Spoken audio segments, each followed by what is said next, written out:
This is going to be a video of what happened to normal. This is a question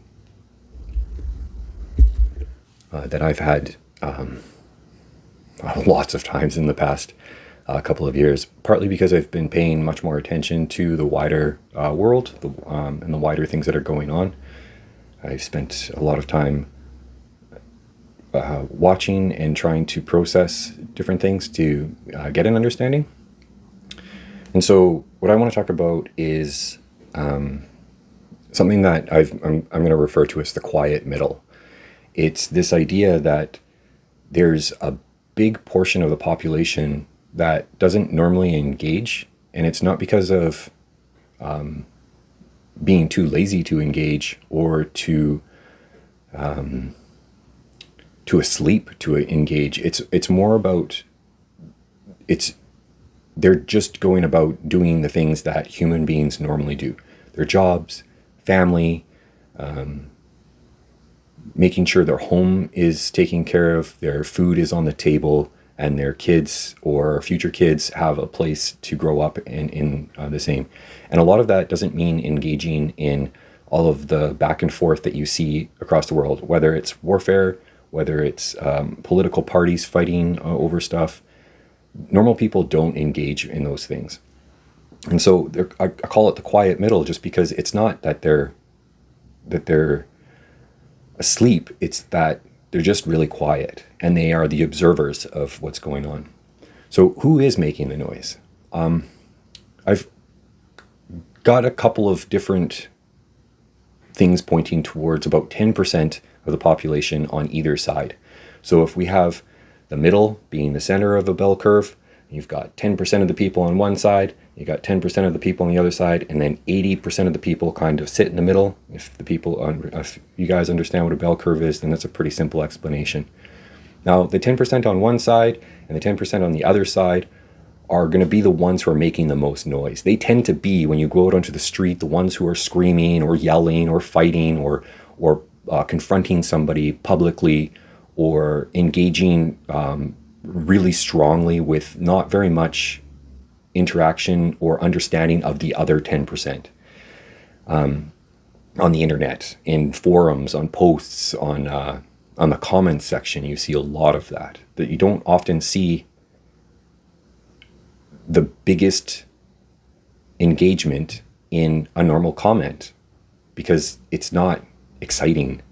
And the 10% on either side tend to say ridiculous things that make people look and question what is going on. And so that becomes the engagement. And then it becomes an addictive kind of process where the quiet middle gets addicted to watching the horrible things that are said from the 10% fighting the other 10%. And then the media space takes this back and forth dialogue that's been happening and makes it out as if that is what the whole thing is. When the reality is 80% of opinion and of what's actually going on is in normalcy. It is still in normalcy. So this last little bit, I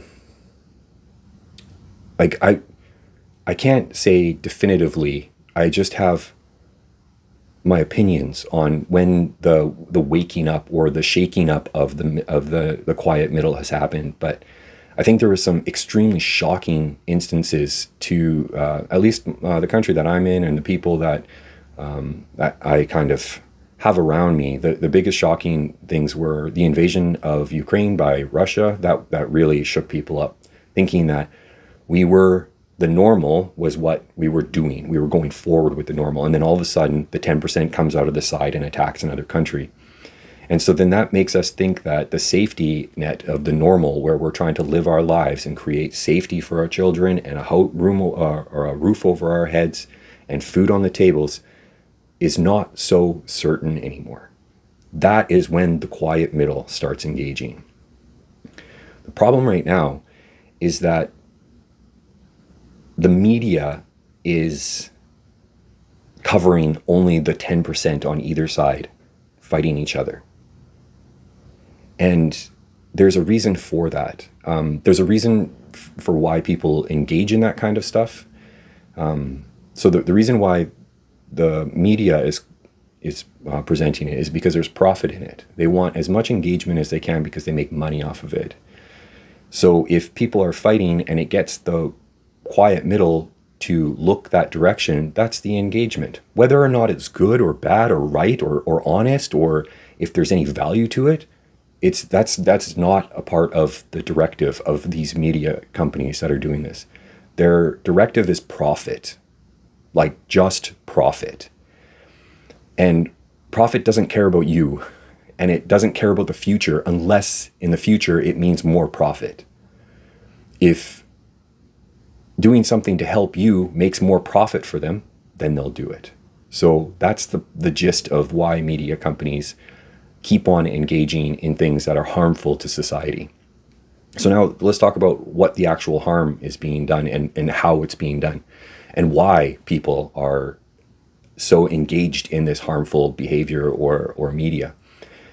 There's something that I had read a while back, and it was about how our brains remember the most horrible things that have happened to us and are much more likely to engage in those memories than they are to engage in positive memories. It's, just to give it round numbers again, it's about 10% of negative situations can end up being 90% of your thoughts if you're not controlling them. So why would our brains be built like that? Why would our brains allow for such negative things to be consuming all of our attention? And it's mostly because when bad things are happening, it's affecting the primary goals of food and shelter and education, or our safety of our children to grow up and have those same things, food and shelter.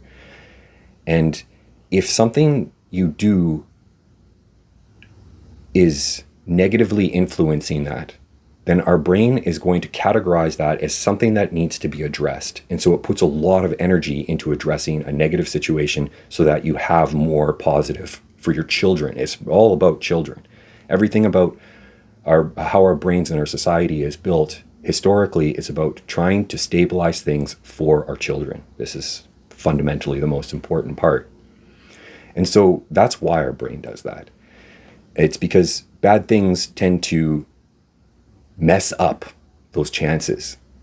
Good things mean that we're already moving towards those things, so they don't require as much engagement. Now, the real problem here is that you get media companies who are profiting off of harnessing this behavior and this tendency of human beings. And this is something that's really important to understand, because when you understand that and you have the idea that it's mostly this 10% of negativity that we're focusing on in the media space, the same way as it is inside of our brain, it allows you to kind of not focus on it as much and focus much more on that positive stuff that means that we're moving forward. That's much healthier things that can, in this world and in this present time, we can put more energy into the things that are working instead of just engaging in the things that are not working at all.